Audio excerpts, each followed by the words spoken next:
কোরআনুল কারীমের মধ্যে খুব চমৎকার ভাষায় বলতেছেন,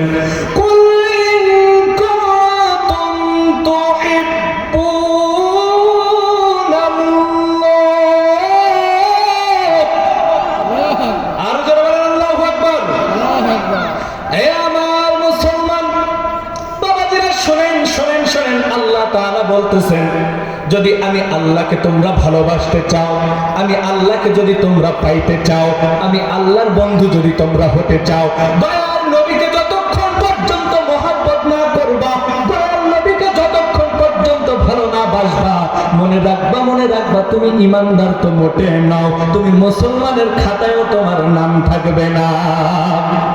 আগে মানে নবীকে, পরে মানে কোরআন। কথা বলেন ঠিক কিনা?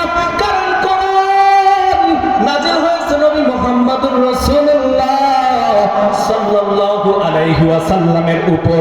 আবার সৃষ্টির জগতেও যদি আপনি যান, আগে সৃষ্টি করা হয়েছে দয়াল নবীকে, এরপর যখন তামাম পৃথিবী সৃষ্টি করলেন, দয়াল নবীকে যখন দুনিয়াতে পাঠাইলেন, তখন কিন্তু কোরআনকেই নাযিল করা হয়েছে। এই জন্য মনে রাখবেন আগে মানবেন নবীকে, পরে মানবেন কোরআন। এই জিনিসটা আপনারা খুব বড় সতর্ক হয়ে যাবেন। লা ইলাহা ইল্লাল্লাহু মুহাম্মাদুর রাসূলুল্লাহ সাল্লাল্লাহু